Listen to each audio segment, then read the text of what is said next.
Guys, kalmahan lang natin for today's kasi sobrang init ngayon. Baka pag na high blood tayo, baka bigla na lang bumula yung bibig natin. Kaya kalmahan lang muna natin. So sa mga customer ko, huwag ka nang umalis, at napakainit, hindi biro. Ito naman na yung parcel nyo, parating na, di ba? Ano pa parcel nyo, guys? Tingnan nyo kung gaano kainit, guys. Pakikita ko sa inyo yung araw. Yan! Grabe ang tingkad ng tirik na tirik si Haring Araw. Kaya sa mga customer ko, bilang isang rider, delivery rider ninyo,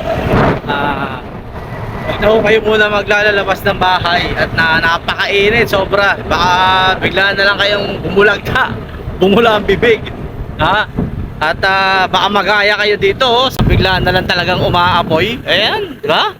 Bigla na lang umaapoy, yan ang walang dahilan. Kaya kayo sa mga customer ko, ingat-ingat, So kung ikaw naman ay talagang aalis, hindi mo na lang sa mga kasama mo sa bahay.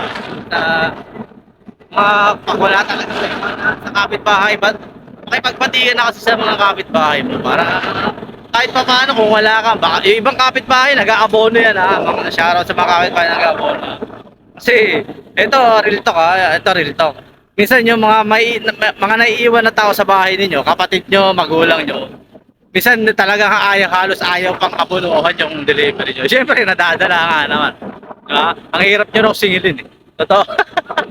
Nahirapan sa inyo singilin. So kaya kung ikaw talaga namang umaasa ka lagi sa mga courier,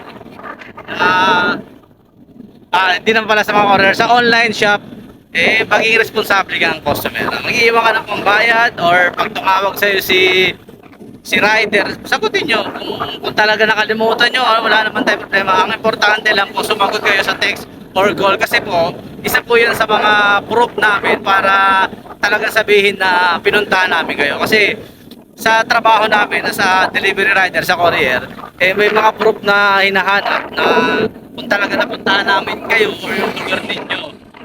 Ang alam kasi baka kasi naisip nila na matamad-tamad na mga rider ako. Wala akong rider na tamad, sinasabi nila. Wala akong rider na tamad. At kahit nasaan po kayong sulok, ng hindi ng mundo, ng bansa o ng lugar, ng area namin, pupuntahan namin kayo. Kasi sayang pag hindi namin kayo napuntahan, dahil tawag dito, performance po namin ang nadadali. Kaya wag mo ninyo sa isipin na tamad ang mga rider, lalo na yung pababalik-balikin nyo. Nako po,